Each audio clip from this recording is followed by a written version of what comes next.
Breaking news, Donald Trump nakamit ang tagumpay sa tariff war na inulunsad nito laban sa China. Ito ay matapos mapapayag ni Trump ang China na ibaba na ang taripa na magkabilang panig, kung saan mula sa 145% tariff na ipinataw ng US sa China ay ginawa na lamang itong 30% ng US, habang ang 125% tariff naman ng China sa US ay ginawa na lamang 10% ng China.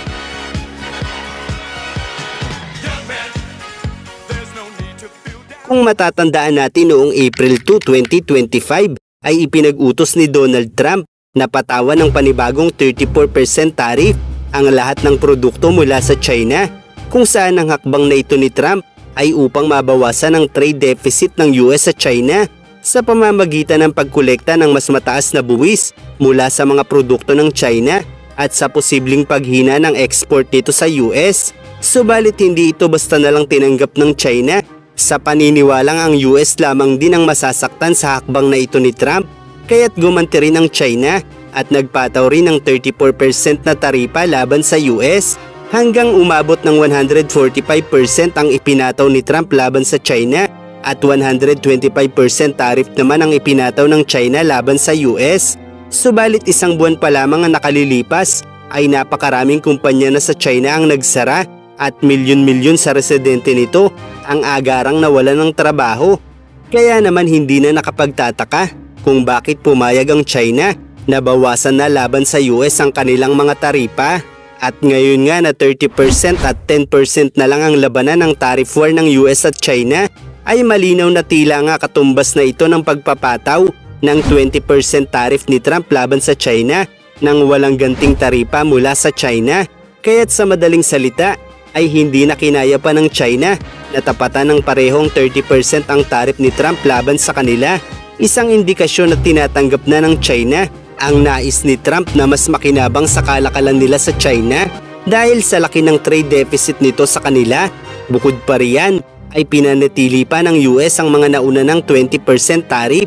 na ipinataw ng US sa China dahil sa mga aligasyon ng iligal na pagpasok ng fentanyl sa Amerika. Kaya't may 50% tariff pa rin ang US laban sa China mula sa ilang produkto nila. Kaya't bagamat maaaring makapagbentang muli ang China sa US na mga produkto nila, ay maaaring kakailanganin pa rin ng China na bawasan ang halaga ng mga produkto nila upang mas mabawasan pa ang babayaran ng mga negosyanteng Amerikano para sa natitirang taripa para sa mga produkto nila. Kaya't maaaring magbenta ng palugi ang China para sa Amerika upang maipaubos na nila ang kanilang mga produkto na naimbak na lang sa China dahil sa isang buwang pagtigil ng kalakalan nila mula sa US. At dahil sa pangyayaring ito ay maaaring matakot ng muli ang ilang negosyante sa China na gumawa pa ng napakaraming produkto. Dahil sa ginawa ni Trump ay maaaring muling maranasan ng China na sila ulit mismo ang malunod at pumasan sa masamang epekto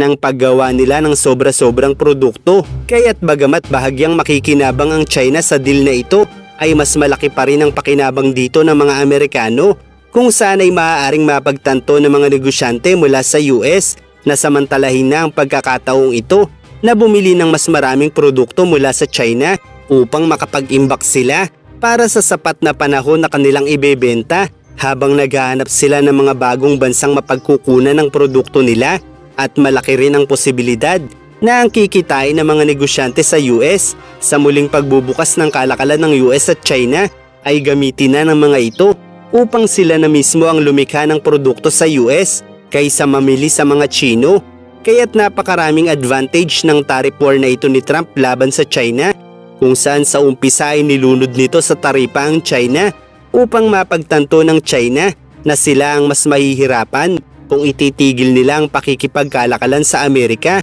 Isang bagay na nagpapakita kung gaano kahalaga ang US para sa China. Kaya't ngayong damang-dama na ng China ang hagupit ng taripa ni Trump laban sa kanila, ay wala nang magawa ang China kundi tanggapin na lang ang mas maliit na taripa at huwag nang magreklamo pa kaysa manatili sa estado na hindi na sila makabenta ng produkto sa US na nagbabawas ng US dollar reserve ng China na napakahalaga para sa kanila para mamili ng ibang produkto sa napakaraming bansa sa mundo na kailangan nila. Samantala sa magkaibang ulat naman ay ipinag-utos na ni Donald Trump na ipawalang bisa ang mga sanctions ng US laban sa Syria dahil ayon sa pahayag ni Trump ay nais nitong bigyan ng pagkakataon ng Syria na makapamuhay ng normal at naniniwala umano si Trump na sa pamamagitan ng bagong pamahalaan nila ay mas magiging maayos na ang pakikitungo nito sa ibang mga bansa. Isang bagay naman na labis ikinagalak ng Saudi Arabia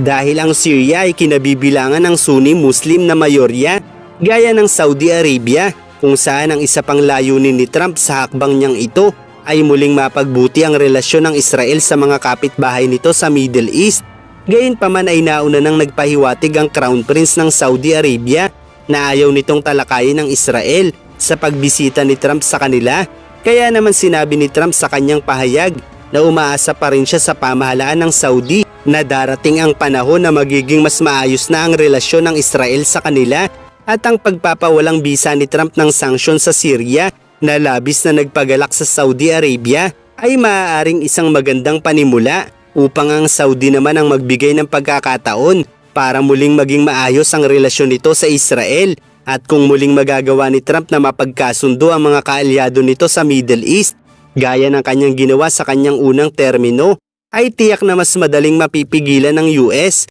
ang mga kasalukuyang kaguluhan sa rehiyong ito. Isang dahilan kung bakit walang malawakang digmaan noong una siyang nanungkulan bilang Pangulo, at sa pamamagitan ng pagtatanggal nito ng sanksyon sa Syria ay tiyak na mas lalakas pa ang impluwensya dito ng Amerika. Isang bagay naman na mas lalong magpapahirap sa Iran na muling magamit ang bansa laban sa Israel, at isang bagay rin na magdaragdag sa alalahanin ng China dahil ang ilan sa mga Uyghur fighters na nagbanta ng paghihiganti laban sa kanila ay sa bansang ito rin nagkukuta, at sa katunayan ng ilan sa kanila ay nabigyan ng high-ranking position sa military forces ng bagong pamahalaan ng Syria. Kaya't ang muling paglakas ng Syria matapos ang pagtatanggal ni Trump ng sanksyon sa bansang ito ay maaaring humantong sa pagpapalakas ng kanilang puwersa na kalaunan ay maging daan sa pangako ng ilang Uyghur fighters mula sa Syria na muling mabawi ang Xinjiang sa China na itinuturing na motherland ng mga Uyghur fighters